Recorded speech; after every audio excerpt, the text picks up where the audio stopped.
Allez, on est reparti les amis, on a récupéré la caméra, elle allait se manger l'écran digital, le pauvre écran digital de cette folle M4G82 avec toujours mon pilote David.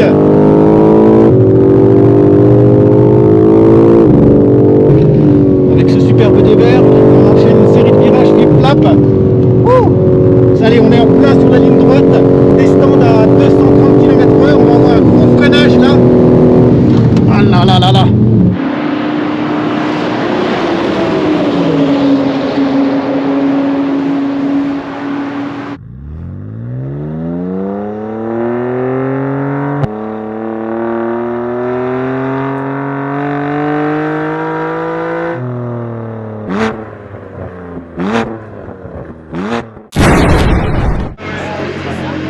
Bonjour à toutes et à tous et bienvenue mes amis sur ma chaîne YouTube Supercars Fan. Pour ceux qui ne me connaissent pas, eh bien je suis Tonton David et non pas le chanteur, je ne vais pas te la refaire comme la dernière fois puis me reprendre une réclamation pour droit d'auteur. Je ne vais pas te remettre le clip de Tonton David. Je suis membre du BMW M Club de France et je t'emmène avec moi pour découvrir toute la gamme Motorsport, mais pas que, en vidéo embarquée évidemment. Tiens, ça c'est autre chose. Tu vois. Regarde, là on est sur un autre level. Ouais, quand je dis mais pas que, tu vois, je dis pas n'importe quoi. Là, notre ami Nicolas débutait Dijon Auto Racing avec sa McLaren 570 S. Ciao Nicolas. Agent à Krapovic.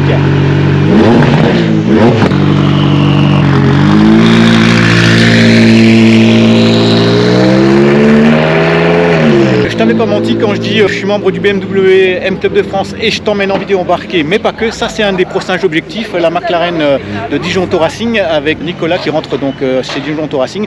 On se retrouve aujourd'hui donc sur le circuit de Dijon-Prenois, comme tu l'auras deviné, un circuit où j'ai l'habitude d'y lire domicile comme je le dis à chaque fois. Et aujourd'hui on va quand même faire non pas de la McLaren mais de la BMW, à bord cette fois-ci de la BMW G82, donc la gamme G que vous n'avez pas encore découvert, moi non plus d'ailleurs, je vais découvrir avec vous. Je t'emmène en vidéo embarquée tout de suite avec David, donc mon pilote de cette superbe M4 compétition G82 qui est là juste derrière moi. Allez c'est parti, on va retrouver mon pilote du jour, David.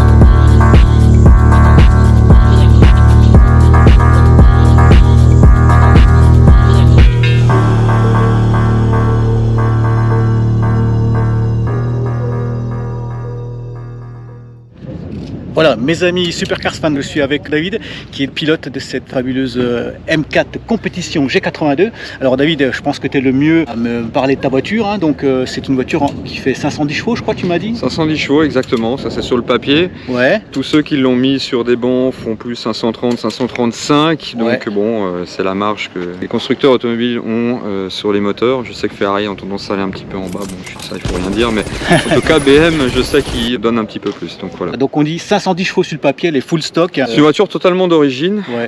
Elle n'a pas été modifiée comme certains l'auront peut-être déjà fait. Moi j'aime bien laisser les voitures d'origine.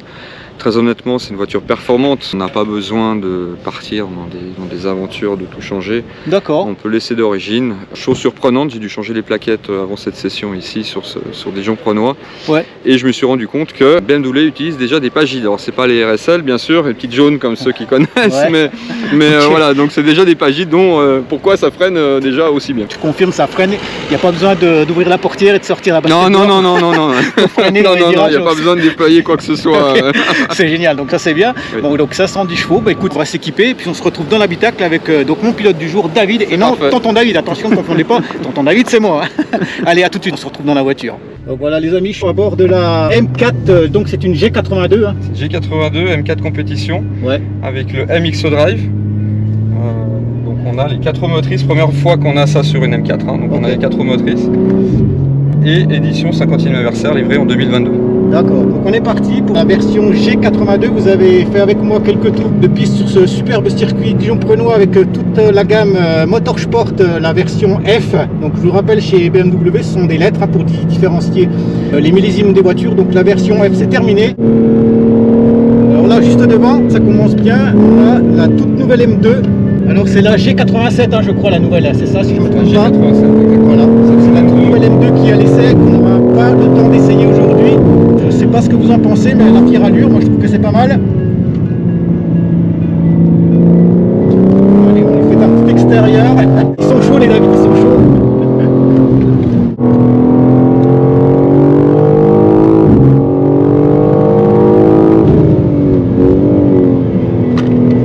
On y va soft hein, David, il ne s'agit pas de casser la voiture, on n'est pas là pour faire des chronos, tranquille. Hein. Il n'y a pas de souci. Je préfère quand même le rassurer et me rassurer surtout parce que, comme vous le savez, j'ai eu déjà l'habitude de faire quelques sorties de piste et c'est pas trop ce que je préfère le plus. Allez, on est en plein sur la ligne droite, à des stands à 230 km/h, on va avoir un gros freinage là. Ah là là là là. Allez là, on vient de se faire choper là par M92 qui se tire la bourre avec la AM qui est devant, orange là, qui est une voiture un petit peu tunée pour le moins qu'on puisse dire. Elle a un moteur V10. Ah ouais, la caméra est de nouveau par terre. Ça on va arrêter, c'est pas grave.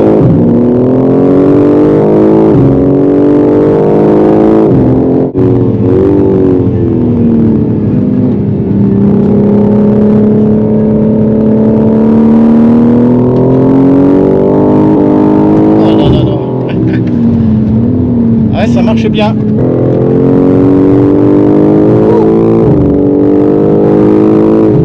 La sécurité, la caméra elle a des pieds. Je sais, c'est pour ça que je vais sortir. Si tu peux essayer de la récupérer en plus. Je vais sortir. Donc là, malheureusement la caméra que j'avais fixée sur le tableau de bord vient de s'échapper et on va essayer de la récupérer sans provoquer d'accident. On la ressort carrément. Bon voilà, on la serre plus, voilà c'est bon. Là on sort tranquillement et on va reprendre de nouveau la pit lane dans quelques secondes. Allez, on est reparti les amis, on a récupéré la caméra, cette frauduleuse caméra là qui allait se manger le pauvre écran digital de cette M4 G82 avec toujours mon pilote David. Et là, gros freinage avec un bon virage par la droite là.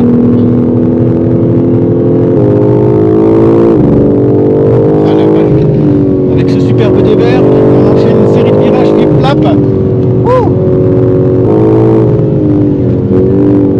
Ah ouais, les freins, on sent qu'il y a du mordant là, ça freine bien.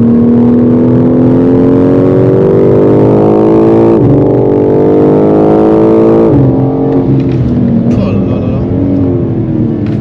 Il y a un gap énorme entre l'ancienne génération et la nouvelle, c'est impressionnant. Puis avec le 4 roues motrices,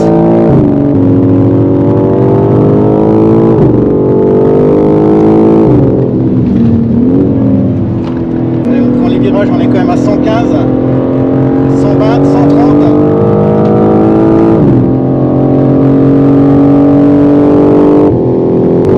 Ligne droite des stands avec le gros freinage là.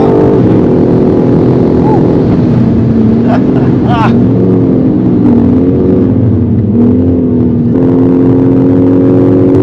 Donc là vous pouvez voir l'accéléromètre. On vient de prendre 1,2 G en virage.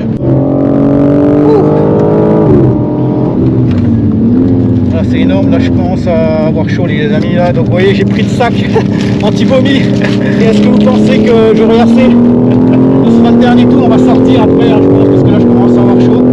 Mais c'est vrai que les sensations sont bonnes, on a vraiment une voiture qui est collée à la piste, on la sent quand même un petit peu survirée, je trouve que le train décroche, c'est les pneus peut-être un peu. on a les bonnes températures, on a les bonnes pressions, c'est le niveau du châssis. Après il est clair qu'on est sur une voiture, on a passé les 500 chevaux hein, sur ces BMW, donc forcément que les sensations sont différentes de ce qu'on peut connaître sur les générations précédentes, hein, je vais dire.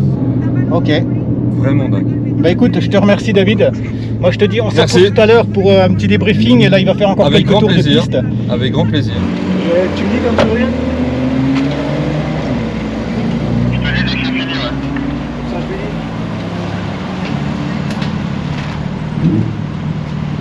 Voilà, la M4 G82 de David, M4 compétition, voilà. Bon les amis, j'en profite que David est parti faire quelques tours de piste pour aller prendre l'air. Donc là j'ai pris la M4 et puis je suis allé me balader. Là juste derrière moi, en arrière-plan, un endroit super sympa, le domaine de Saolon, donc pas très loin de Dijon-Prenois. Donc si tu as envie de faire un peu de track day et que tu as trouvé un endroit sympa pour te reposer le soir et super bien manger, nous on est déjà venu avec le club M France ici, c'était vraiment super sympa. Voilà, domaine de Saolon, environ allez, une quinzaine de kilomètres à peine du circuit. On va faire un petit débrief ensemble rapide pour résumer un petit peu mes sensations à bord de cette BMW M4 G82, donc pas celle-ci, hein, celle-ci qui est donc la F82, donc la version précédente. Cette voiture donc de David, la G82, moteur de 510 chevaux. 510 chevaux, c'est vrai qu'on sent vraiment la différence, hein. C'est très très violent au niveau des reprises sur le circuit. Je l'ai vraiment senti la différence par rapport à ce moteur là qui est le moteur standard 430 chevaux. C'est le même moteur, la même base de moteur, 3 litres biturbo, sauf que là on a quand même 510 chevaux sur la G82 et c'est une compétition, hein, donc je le précise quand même. Les reprises sont beaucoup plus franches et les à-coups dans la boîte sont vraiment violentes, hein. On sent vraiment à chaque fois que les vitesses passent le coup de pied aux fesses dans le siège. Déjà sur ce genre de voiture c'est déjà assez déstabilisant parce qu'à chaque fois que tu mets un petit coup dans la boîte, tu as l'impression que tout va casser parce que tu sens vraiment les passages de vitesse, hein. Quand tu es en mode sport, ça se sent, c'est au début déstabilisant et après tu t'y habitues. Au niveau du freinage, je dois dire que ouais, ça freine vraiment. C'est des freins disques assis, hein, mais à chaque fois, comme tu as pu le voir, au bout de la ligne droite, j'étais carrément satellisé dans le vide-poche quasiment, hein. Ce que j'ai trouvé assez embêtant et déstabilisant. Et ça, c'est à chaque fois, hein, c'est kiff-kiff. Dès que je monte dans une voiture avec une ceinture de sécurité sur circuit, je suis malade. Les ceintures de sécurité, c'est vraiment pas mon truc. Moi, je préfère être harnaché avec un bon harnais au niveau des épaules qui te maintient bien dans un siège baquet. C'est beaucoup plus agréable et confortable lors des freinages. T'as pas à gérer ton corps finalement, t'as que les bras qui se baladent à droite et à gauche, la tête. T'es quand même mieux dans une voiture avec des harnais sur circuit, quoi. L'habitacle, voilà, tout a changé. On fera un petit tour avec David, tu verras, il y a pas mal de choses qui ont changé. C'est vraiment du tout numérique, hein. Il n'y a pas du tout de compteur à aiguille comme dans la voiture là de tonton David, la Supercars Fan, qui est encore compteur à aiguille. Là, on est sur du tout digital. J'ai vu qu'il y avait pas mal de petits gadgets embarqués, donc un accéléromètre qui te permet de voir les jets que tu encaisses dans les virages et puis les décélérations ainsi que les accélérations. Donc ouais, vraiment l'habitacle a été revu et corrigé par BMW. Ça, c'est pas mal, c'est dans l'air du temps maintenant. Fallait que ça suive, hein. Donc c'est vraiment du tout numérique. On fera le tour tout à l'heure avec David. Le design carrosserie, on a vu, hein, la calandre tant décriée, hein, qui a fait parler, jaser, mais finalement quand on la voit de près, la calandre avant, finalement c'est pas déconnant, hein. Moi je trouve que c'est sympa, ça a de la gueule, c'est assez agressif et puis ça change, il fallait changer, donc je trouve que ça change, bien vu quand même Motorsport, moi je trouve que c'est bien. Bon, parlons maintenant du prix. Le prix moyen à peu près de ce genre de véhicule, hein, la M4 G82 compétition, ça tourne à peu près aux alentours de 107, 110 000 € suivant le type d'option. Voilà, et je pense qu'on a fait un petit débrief rapide. Moi j'ai repris mes esprits, j'ai repris un petit peu l'air et ça m'a fait du bien. On va aller tout de suite sur le circuit, retrouver David, puis on va débriefer rapidement autour de sa voiture. Il va nous en dire un petit peu plus. Allez, on se retrouve avec David. David, les meilleurs.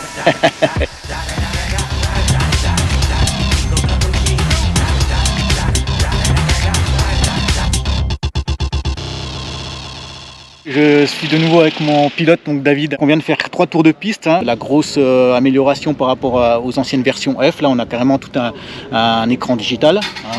Alors l'écran central est tactile, bien entendu. Ouais. Cette M4 n'a pas la dalle. Je sais que maintenant, les nouvelles productions d'M4 ont la dalle des M3 Touring et M3 Limousine. Ouais. Personnellement, je suis pas plus fan que ça. Maintenant, ça va être l'avenir, donc bon, on va devoir tout s'y passer. Ouais, mais en tout cas, j'ai quand même encore l'ancien intérieur avec, je dirais, la casquette qui est repris un petit peu sur les voitures américaines. Donc ça c'est relativement sympa.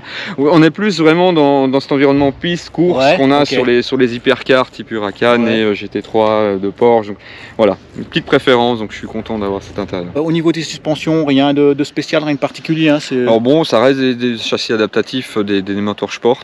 Moi, pour ma part, je n'ai pas modifié les suspensions, j'ai vraiment laissé d'origine. On a déjà, je dirais qu'il y a un gros travail qui a été fait par BMW et qui est un travail quand même assez remarquable quand on est sur piste. On sent vraiment que la voiture, elle a ce nouveau châssis. On a quand même beaucoup plus stable que l'ancienne génération précédente et on a quand même, pour ma part, plus de grip. D'accord. Ça va être moins joueur, donc c'est vrai qu'il y a des sportifs qui vont dire voilà, la nouvelle elle est moins fun, etc. Mais elle sera quand même beaucoup plus performante parce qu'on a quand même un châssis qui tient quand même relativement mieux la route. On sort quand même beaucoup plus vite en sortie de virage. Ouais, moi j'ai vraiment senti quand même qu'il y avait du grip. J'ai néanmoins, comme je te l'ai dit tout à l'heure, l'impression qu'elle perdait un peu quand même de l'arrière. Alors c'est l'effet du MX Drive. Ah voilà. Hein, donc c'est une option qui se rajoute au M4 compétition et bien sûr après on peut avoir M4 compétition MX Drive.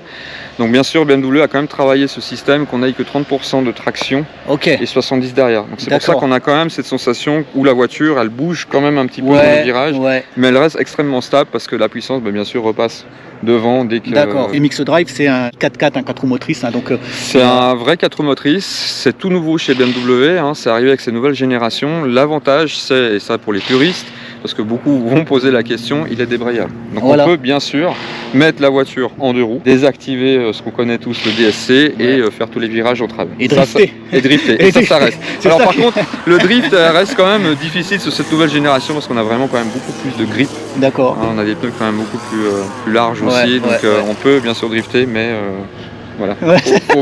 Faut plus se battre, je dirais. C'est ça. Après les quelques discussions qu'on a eues hors caméra, je me suis rendu compte que c'était un grand passionné.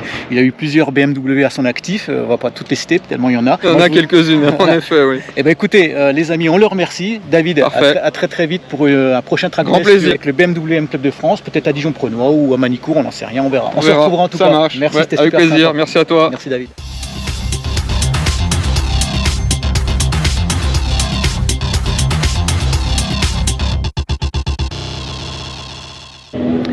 Bon bah voilà mes amis, un track day qui s'achève, on est en fin de saison avec le club BMW M France. J'espère que tu as kiffé cette vidéo.